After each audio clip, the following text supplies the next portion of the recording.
왕족을 유지하는 그런 나라들이 많이 있습니다. 실제적인 권한은 없지만 그래도 상당히 상징적으로 많은 의미를 갖고 있는데 대표적인 나라가 영국입니다. 영국 사람들은 지금 살아있는 여왕을 굉장히 좋아하는 것 같아요. 물론 뭐 반대하는 목소리도 있습니다만은 여왕을 굉장히 귀히 여기고 존경합니다. 그래서 많은 돈이 들지만은 이제 왕족을 유지하는 그런 모습을 보게 됩니다. 영국 사람들뿐만 아니라 이 영연방에 속해 있는 호주라든지 뉴질랜드라든지 캐나다라든지 그런 분들도 여왕을 좋아하고 가장 중요한 길은 퀸 스트리트, 여왕의 거리다 그렇게 이름을 붙이면서 굉장히 친밀하게 생각하는 것을 보게 됩니다. 그렇게 왕족을 귀히 여기니까 이 왕자의 결혼식을 굉장히 좋은 일로 경사로 받아들이고 있죠. 성대하게 치릅니다. 왜냐하면 그 후손이 태어나야 왕족이 이어지니까 그런 왕자의 결혼식은 굉장히 중요한 의미가 있는 것이죠. 이스라엘 백성들도 마찬가지였습니다. 이스라엘 백성들도 이 왕자의 결혼식을 굉장히 기쁘게 생각하고 축하를 하게 되는 것입니다. 태어날 왕이 그 나라를 잘 다스려서 더욱더 완전한 하나님의 나라로 만들어갈 것이기 때문에 그 왕자의 결혼식을 굉장히 기쁘게 받아들였습니다. 그러나 또 다른 면이 있다고 한다면 이스라엘 백성들은 소망이 있었거든요. 하나님이 약속하신 메시아, 위대한 왕을 하나님께서 약속해 놓으셨는데 혹시 이번에 태어날 왕이 그 메시아가 아닐까 하는 그런 기대감을 가지고 왕자의 결혼식을 굉장히 기쁘게 받아들였던 그런 이스라엘 백성들이었습니다. 그들이 그 왕자의 결혼식 때 불렀던 노래들이 성경에 남겨져 있는데 그것이 바로 아가서입니다. 아가서. 물론 아가서는 솔로몬과 이 술람미 여인의 사랑 이야기지만은 그건 단순한 남녀 간의 사랑에만 머무른 것이 아니라 이 메시아를 갈망하는 이스라엘 백성들의 영혼이 그 성경 속에 기록이 되어져 있는 것입니다. 그런 의미에서 이 창세기의 아가서라고 불리는 말씀이 바로 오늘 창세기 24장의 말씀입니다. 아브라함의 아들 이삭을 결혼시키기 위해서 아브라함이 그의 종을 고향 친척이 있는 땅으로 보내서 이제 리브가를 데리고 오는 그런 장면인데 오늘 이 창세기 24장은 굉장히 깁니다. 1절부터 67절까지 되어 있어요. 굉장히 깁니다. 그 과정을 굉장히 자세하게 기록하고 있는데 이렇게 길게 기록하고 있는 데에는 이유가 있다라는 것입니다. 이스라엘 백성들이 이렇게 이삭의 결혼을 중요하게 생각하고 있는 이유는 그냥 단순히 한 총각이 결혼하는 게 아니다라는 거예요. 이 이삭은 약속의 아들이잖아요. 그러니까 하나님의 약속에 있는 결혼이고 그 후손을 통해서 하나님이 놀라운 복을 약속해 주셨기 때문에 이삭의 결혼식은 이스라엘 백성들에게 굉장히 중요하게 여겨지게 되는 것이죠. 창세기 24장 1절부터 67절까지 하나님께서 이삭의 결혼을 위해서 세세하게 간섭하시고 인도해 주신 그런 장면이 나오는데 이스라엘 백성들은 그것을 자신들에게 주시는 하나님의 은혜의 예표로 받아들이게 됩니다. 하나님께서 이삭을 결혼시키기 위해서 그의 아브라함의 종을 세세하게 인도하시고 이렇게 연결시켜 주셨던 것처럼 자신들에게도 동일한 은혜를 베풀어 주실 것이다 라는 그런 믿음을 가지고 이 창세기 24장을 읽고 있었던 것입니다. 오늘 내용은 그런 것이죠. 이제 아브라함이 이제 나이가 많았습니다. 곧 죽을 날이 얼마 남지 않았던 그런 굉장히 나이가 많이 들었죠. 하나님이 그에게 범사의 복을 주셨어요. 엄청난 복을 받았습니다. 그러나 가장 귀한 복은 그렇게 쉽게 이루어지지 않는 것입니다. 하나님이 그렇게 수많은 복을 주셨어도 가장 귀한 복은 아직 주시지를 않았어요. 아직 이삭이 결혼을 하지 못했다라고 하는 거죠. 하나님이 그에게 다른 수많은 복을 주시면 그게 무슨 소용이 있겠어요? 다 세상 떠나면 다 남겨두고 가야 되는데 이삭이 결혼하지 못하면 그것보다 더 원통한 일이 어디 있겠습니까? 이제 남은 생애에서 아브라함에게 가장 중요한 것은 이삭의 결혼입니다. 이제 자신의 인생이 얼마 남지 않았기 때문에 그 이삭을 결혼시켜야 하나님의 약속대로 후손이 태어날 것이고 그 후손을 통해서 복을 받을 것이기 때문에 이삭을 결혼시키는 것이 아브라함에게 최대의 숙제로 지금 남겨지게 되는 것입니다. 그래도 우리가 꼭 기억해야 될 것은 하나님께서 모든 것을 자동적으로 알아서 해 주시는 것은 아니다라고 하는 것이죠. 여러분 나중에 우리가 여호수아서를 통해서 보게 되겠지만은 이스라엘 백성들이 요단강을 건너서 가나안 땅으로 들어갈 때 요단강이 먼저 갈라지고 난 다음에 이스라엘 백성들이 그 강을 건넌 게 아니다라는 것이죠. 하나님의 말씀을 믿고 법궤를 맨 제사장들이 그렇게 물이 흐르는 요단강에 먼저 발을 내디뎠을 때에 비로소 요단강이 멈추게 된 것이고 그 강을 건넌 것이지 하나님이 다 알아서 해주신 게 아니다라는 거예요. 하나님이 축복을 예비해 놓으셨지만은 우리가 먼저 발을 내디딜 때 그 축복이 현실로 주어지게 된다라고 하는 것입니다. 오늘 이야기도 마찬가지입니다. 아브라함이 먼저 믿음을 가지고 행동에 옮기니까 하나님이 역사하시고 그의 소원을 이루어 주시는 말씀이 오늘 창세기 24장에 기록이 되어져 있습니다. 조용하게 기다리던 아브라함이 이제 행동을 취하는 것이죠. 자기 집 모든 소유를 맡은 늙은 종을 불러가지고 자신의 허벅지 밑에 손을 넣고 맹세하게 하는 장면이 오늘 본문에 나옵니다. 2절에 보시면 늙은 종이라 그랬어요. 늙은 종. 히브리어로 자켄이라는 그런 단어인데 그냥 나이 많은 종 그런 뜻이 아닙니다.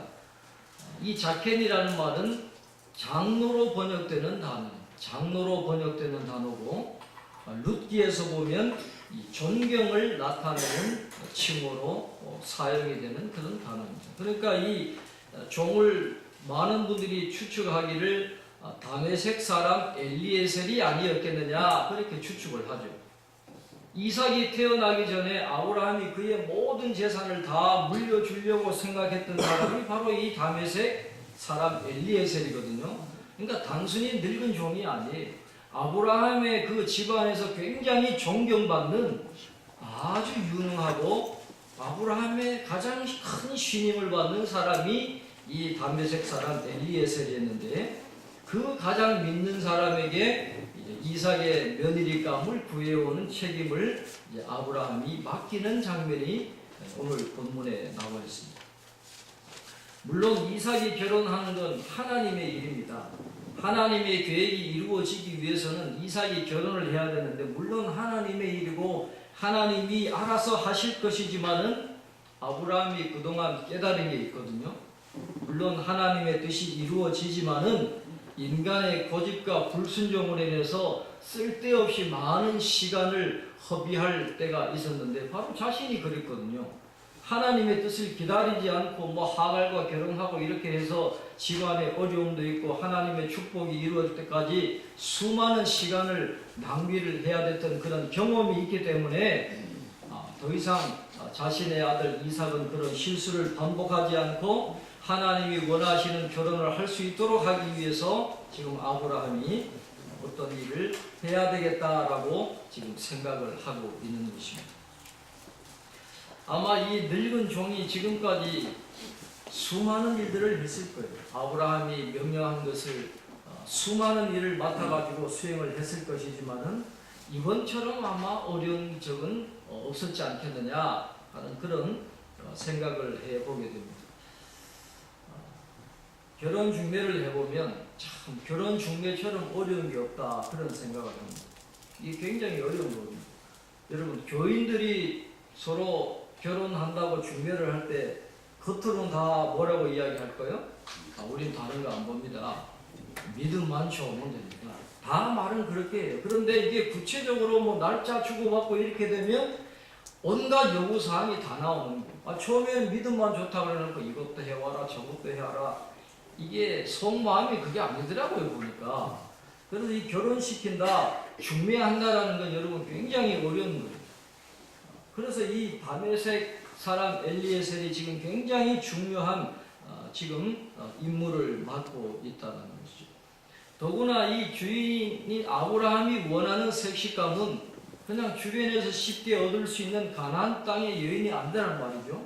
고향 친족 중에서 데리고 오라는 건데 지금 또 이삭도 데리고 가지 말라라는, 하나님이 이 땅을 주시기로 했기 때문에 이삭은 가면 안 된다라는 거예요. 아니 결혼을 하려면 신부감에 남편의 얼굴을 봐야 따라오지, 아무것도 모르는 상태에서 가자 그러면 따라올 여자가 과연 몇 명이나 있겠습니까? 안 그래도 어려운데 이삭도 데리고 가지 말라 그러니까 이보다 어려운 일이 없다라는 것이죠. 그러니까 종이 묻습니다. 만약 여자가 이 땅으로 오려고 하지 아니하면 내가 주인의 아들을 주인이 나오신 땅으로 인도하여 돌아가리니까 여자가 따라오지 않으면 제가 다시 와서 이삭을 데리고 같이 가서 여자를 데리고 올까요? 그러니까 그렇게 하지 말라라. 만약에 그렇게 되면 여자가 따라오지 않는다라고 한다면 이 맹세는 너와 상관이 없다. 이 맹세를 지키지 않아도 된다. 그렇게 말합니다. 그러나 바꾸어 이야기하면 그 외에는 이 맹세가 유효하기 때문에 얼마나 오랜 시간이 걸린다 할지라도 너는 반드시 이 약속을 지켜야 된다 하는 그런 맹세를 지금 하고 있는 것입니다. 그만큼 굉장히 중요한 지금 맹세를 하고 있는 것입니다. 나중에 성경을 쭉 읽어보면 이 여행이 굉장히 오랜 시간이 걸린 것 같아요. 나중에 이 종이 리브가를 데리고 오잖아요. 그때 이미 아브라함은 죽고 없어요. 집 주인이 이삭으로 바뀝니다. 그리고 헤브론에서 유대 남쪽의 네겝으로 온 집안이 다 이사를 하고 난 다음에 이 엘리에셀이 돌아오는 거거든요. 그러니까 이 시간이 굉장히 오래 걸렸다라는 것을 우리가 알 수 있게 되는 것입니다. 이제 중요한 임무를 맡고 떠나는 그 종에게 아브라함이 아주 중요한 말씀을 합니다. 7절 말씀 우리 한번 같이 읽겠습니다. 오늘 24장 7절 같이 읽겠습니다. 하늘의 하나님 여호와께서 나를 내 아버지의 집과 내 고향 땅에서 떠나게 하시고 내게 말씀하시며 내게 맹세하여 이르시기를 이 땅을 내 씨에게 주리라 하셨으니 그가 그 사자를 너보다 앞서 보내실지라 내가 거기서 내 아들을 위하여 아내를 택할지니라. 얼마나 믿음이 좋습니까? 이젠 거의 뭐 완전히 이 성숙한 단계에 도달해 있는 그런 아브라함의 그 믿음이 나타나고 있습니다. 과거에는 그렇게 하지 못했거든요. 하나님의 말씀을 기다리지 못하고 하나님의 때를 기다리지 못하고 하나님의 지시를 받기 전에 자신의 생각을 쫓아가지고 먼저 행동했던 사람이 아브라함인데 이제는 그러지를 않아요. 하나님이 미리 다 준비하실 것이다. 하나님께 맡기고 일을 하는 그런 아브라함의 성숙한 신앙 인격이 나타나고 있습니다. 자, 여기서 우리는 중요한 질문을 던지지 않을 수가 없습니다. 왜 아브라함은 이삭의 아내 될 사람을 가나안 사람이 아닌 자신의 고향 친족 중에서 구해오라고 이야기했을까? 이게 굉장히 중요한 질문인데요. 흔히 사람들은 이렇게 이야기합니다. 혈통을 보존하기 위해서 그랬다. 아니면 하나님을 믿는 신앙이 있는 사람을 찾기 위해서 그렇다. 흔히 그렇게 이야기를 합니다. 그런데 과연 그 대답이 맞는가라는 것이죠. 오늘 우리가 성경을 자세히 읽어보면 그건 아닌 것 같아요. 혈통과 신앙 때문에 그런 것은 아닌 것 같습니다. 자, 혈통의 보존을 위해서 그렇다라는 이야기를 합니다만은 우리가 혈통과 관련해서 생각을 해보면 물론 유대인들이 혈통에 민감하고 혈통을 중요하게 생각하는 건 맞아요. 마태복음을 보면 그 유대인들에게 쓴 성경이니까 예수님의 족보를 길게 이야기하는 것을 보면 유대인들이 혈통을 귀하게 여긴다라는 건 맞는 말입니다. 그런데 이 유대인들이 혈통을 언제부터 중요하게 생각하느냐, 그 시간이 중요한 겁니다. 북왕국 이스라엘이 망하잖아요. 그리고 나중에 이제 팔레스타인 땅에 남아있던 그 사람들이 마카비 혁명 이후에, 그러니까 기원전 164년 이후에야 비로소 자신들을 유대인이다 그렇게 부르기 시작했다라는 것입니다. 그러니까 혈통을 중요시하게 생각한 것은 아브라함 이후에 얼마나 많은 시간이 지난 다음에야 비로소 유대인이라고 불렀고 그 유대인의 혈통을 중요하게 생각했다는 것이죠. 민족이 망할 수도 있는 그런 위기에 직면했을 때에 그 정체성을 확립하기 위해서 이 유대인의 혈통을 중요하게 생각했다는 것입니다. 그러면 아브라함이 살던 당시에는 어땠을까요? 아브라함의 집안에 있던 사람들의 면면을 한번 살펴보면 하란에서 같이 내려온 친족들만 있던 게 아니었어요. 그 하갈은 애굽 여자였거든요. 그 사라의 종이었던 하갈은 애굽 여자였어요. 그 다음에 이 엘리에셀은 다메섹 사람이에요. 그러니까 메소포타미아에서 온 사람들도 있고 애굽 사람들도 있고 다메섹 사람들도 있고 또 가나안 땅에 살면서 그 족속들 중에 또 그 가나안 땅의 여자들하고 결혼할 경우도 생길 텐데, 그렇다고 한다면 이 아브라함의 집은 모든 인종들이 다 들어있는 용광로와 같은 그런 집단이에요. 그런 집단에서 과연 혈통을 보존하기 위해서 그 친족에게 가서 며느리감을 부여하라고 했을까? 그건 아니다라는 거죠. 혈통 때문에 그런 것은 아니다라는 거죠. 여러분, 우리나라도 단일 민족 그러잖아요. 그러나 이 인류학자들이 연구해 온 바에 의하면 우리 한국 사람들도 저 북방계 피가 유전자가 한 7, 80%이고 저 남방계, 그러니까 하와이나 피지나 그 남태평양 그 사람들의 유전자도 한 20%, 30% 섞여 있다고요. 그러니까 우리는 단일 민족이 아니에요. 우리도 두 가지 피가 섞여 있는 그런 민족입니다. 그런데 두 가지 피가 섞인 민족도 그렇게 흔치 않다고요. 그래서 단일 민족이다 그렇게 이야기하지만 인종적인 면에서 보면 단일 민족 없습니다. 그건 수사에 불과하지 그런 민족은 없어요. 그러니까 아브라함의 혈통 때문에 그랬다? 그건 맞지 않다는 거죠. 그 다음에 또 다른 이유를 듭니다. 하나님을 믿는 신앙을 가진 사람들을 구하기 위해서 친족에게로 보냈을 것이다. 그렇게 주장을 하고 있습니다. 유대인들은 이 혈통의 순수성보다는 유대인이 되기 위해서는 교육을 받아야 되고 어머니에게 양육을 잘 받아야 된다. 그렇게 생각을 합니다. 그래서 어머니가 유대인이면 아버지가 다른 민족이라도 그 사람을 유대인으로 받아들여줘요. 그러나 최근에는 부모 중에 한 사람이 유대인이면 유대인으로 받아준다. 그렇게 이야기를 하고 있습니다. 유대인들이 그것을 지키는 이유는 그 유대 문화와 정신을 지키기 위함인데, 그 유대 문화와 정신을 지키려는 중심에는 그 유대교 신앙을 지키기 위함이거든요. 그 유대교 신앙을 제외하고 유대교의 그 유대인들의 문화와 정신을 이해를 할 수가 없다라는 것입니다. 최근에 뉴스를 보니까 우리나라에도 미크바라고 하는 유대인들이 목욕하는 시설이 이제 드디어 생겼다 그러더라고요. 보니까 우리나라에도 유대인 랍비가 있습니다. 유대인들이 있는 곳에는 랍비가 있어요. 그래서 그분들은 세계 어디를 가든지 그들의 신앙을 생명과도 같이 그렇게 지키게 되는 것입니다. 그런데 그 당시에 아브라함 당시에 메소포타미아에 살았던 그 친족들이 과연 그렇게 하나님을 중심으로 살아가는 신앙의 사람이었냐라는 것입니다. 그렇지 않다라는 것이죠.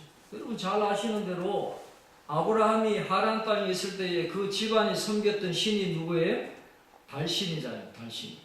섬기는 정도가 아닙니다. 아예 우상을 만들어서 팔았던 그런 집안이 아브라함 집안이고, 그 지역에서 엄청난 그 위치에 있었던 집안이 아브라함 집안이거든요. 그리고 나중에 성경을 보면 나타나지만은 리브가의 오라비 라반은 뭘 섬겼어요? 수호신으로 드라빔을 섬겼던 그런 사람입니다. 혹시 이 친족들이 아브라함을 통해서 하나님에 대해서 들었을 수도 있어요. 아브라함이 그 고향을 떠나면서 나는 하나님을 믿는 믿음 때문에 떠난다라고 이야기했기 때문에 하나님에 대해서 들었을 수는 있지만은 하나님을 유일신으로 섬긴 집안은 아니에요. 하나님 말씀대로 살은 집안이 아니다라는 거죠. 혹시 하나님을 들었고 여러 신 중에 한 신으로 그냥 그렇게 믿고 있었던 거지, 전적으로 하나님을 믿었던 그런 신앙을 소유한 집안은 아니었다라고 하는 것입니다. 그래서 하나님을 믿는 믿음의 사람을 찾기 위해서 친족 땅으로 갔다라는 것도 이건 궁색하기도 마찬가지입니다. 그렇다고 한다면 무슨 이유로 아브라함이 그 친족에게로 며느리감을 구하러 보냈을까? 왜 그랬을까? 성경이 주는 대답은 한 가지, 바로 하나님과의 언약 때문에 그렇다라는 것입니다. 창세기는 하나님이 아브라함을 선택하신 사건을 언약이라고 부르고 있습니다. 하나님께서 아브라함과 언약을 맺으실 때 그 핵심적인 내용이 뭡니까? 아브라함에게 하나님은 그에게 후손을 주겠다라고 약속을 하셨어요. 그리고 그 후손에게 땅을 주시겠다 그렇게 약속을 했습니다. 이 하나님의 언약이 이루기까지 아브라함이 지켜야 될 두 가지가 있었는데, 첫째는 가나안 땅을 벗어나면 안 된다라는 것이. 그 가나안 땅을 벗어나면 안 되는 것. 아브라함이 애굽에 한번 내려갔다가 호되게 혼난 적이 있잖아요. 그 이후로는 가나안 땅을 떠나지를 않았습니다. 그 다음에 두 번째로 아브라함이 지켜야 됐던 건 가나안에 살되 가나안 사람들과 섞이면 안 되는 거예요. 언약의 공동체라고 하는 그 정체성을 지키는 것이 하나님과의 언약을 지키는 것이었다라는 것입니다. 아브라함도 사람이니까 가나안 땅에서 여러 사람들과 섞여 살다 보면 사랑하는 사람도 생길 수도 있을 것이고, 또 그 사람들과 결혼하게 되면 피가 섞이게 될 수도 있을 것입니다. 그러나 그렇게 될 경우에는 언약은 가나안 사람들은 해당되지 않는 거거든요. 그러니까 가나안 사람과 결혼해서 피가 섞이게 되면 그 하나님의 언약은 무효가 되는 거예요. 그러니까 아브라함은 그걸 지켜야 되는 거예요. 본인도 가나안 여인과 결혼하지 않아야 될 뿐만 아니라 그의 아들 이삭도 가나안 여인과 결혼하면 안 되었다라고 하는 것입니다. 하나님과의 언약을 지키기 위해서 일평생 아브라함은 그 언약을 잊어버리지 않았어요. 항상 하나님의 언약을 기억하면서 살았기 때문에 이삭을 위해서도 그의 고향 친족에게로 며느리감을 구하러 보냈다라는 것이죠. 단순히 혈통 보존을 위해서 그런 게 아닙니다. 하나님을 믿는 믿음의 사람을 찾으려고 그런 것도 아니에요. 아브라함이 아는 사람은 친족밖에 더 없잖아요. 믿을 만한 사람은 친족들이니까 가나안 여자가 아닌 친족에게로 가서 이삭의 며느리감을 구해오게 하는 그런 일을 하게 되었다라는 것이죠. 아브라함이 그런 선택을 한 것은 하나님과의 언약을 중요하게 생각했기 때문이었다라는 것입니다. 오늘 이 다메섹 사람 엘리에셀도 보세요. 허벅지에 손을 넣었다라고 하는 말은 그게 뭘 의미하는 겁니까? 할례를 받은 바로 그곳 밑에 손을 넣었다라고 하는 것은 본인이 아브라함에게 맹세하는 거지만은 곧 하나님께 맹세하는 거예요. 하나님과 언약을 맺은 것입니다. 그래서 그것을 중요하게 생각하는 거예요. 그러니까 목숨을 걸 수도 있는 그런 여행이지만 하나님과의 언약이기 때문에 그것을 지키기 위해서 이 엘리에셀은 그 기나긴 여행을 출발하는 것입니다. 수많은 재물을 주었지만 그거 갖고 도망가지 않았어요. 끝까지 오랜 시간 동안 그 언약을 지키기 위해서 그가 끝까지 사명을 잘 감당하는 그런 모습이 오늘 성경에 나오고 있다는 것입니다. 오늘 이 아브라함과 그 엘리에셀이 저와 여러분에게 주시는 교훈이 무엇입니까? 그분들은 하나님을 잊지 않았다는 매일매일 삶을 통해서 하나님의 언약을 잊지 않았습니다. 늘 하나님의 언약을 기억하고 하나님과의 언약을 지키는 것을 최우선순위로 하는 그런 삶을 살았다라고 하는 것입니다. 그렇다고 한다면 우리가 우리의 삶을 한번 되돌아볼 필요가 있지 않겠습니까? 우리가 살아가다 보면 우리의 머릿속에서 하나님이라는 단어가 지워질 때가 얼마나 많이 있습니까? 살다 보면 어려움이 닥치면 하나님이라는 단어를 싹 잊어버리고 절망하고 낙심하고 다른 도움을 얻기 위해서 쫓아다니는 우리의 모습을 우리가 한번 반성할 필요가 있다는 것입니다. 이 아브라함과 그의 종은 하나님과의 언약을 중요시하고 그 언약을 지키기 위해서 생명을 걸었다라는 것입니다. 나는 너희 하나님이 되고 너는 내 백성이 되리라. 오늘 우리도 하나님과 언약 관계에 있는 하나님의 백성들입니다. 그렇다고 한다면 우리는 매일매일 바단 아람으로 올라갈 필요가 있다는 것입니다. 가끔씩 올라가면 안 돼요. 매일매일 올라가야 됩니다. 매일매일 하나님을 기억해야 되고 나는 하나님의 백성이라고 하는 그런 정체성을 가지고 하나님의 언약 아래 믿음의 삶을 살아가게 되면 하나님은 언약 백성은 반드시 지켜주시고 그 언약에 이르도록 반드시 은혜를 베풀어 주신다라는 것입니다. 이렇게 신실하게 하나님의 언약을 지키는 삶을 통해서 언약을 지킨 사람들에게 반드시 복을 주시는 그런 하나님의 놀라운 은총을 경험하는 저와 여러분 되시기를 주님의 이름으로 축원합니다. 기도하겠습니다.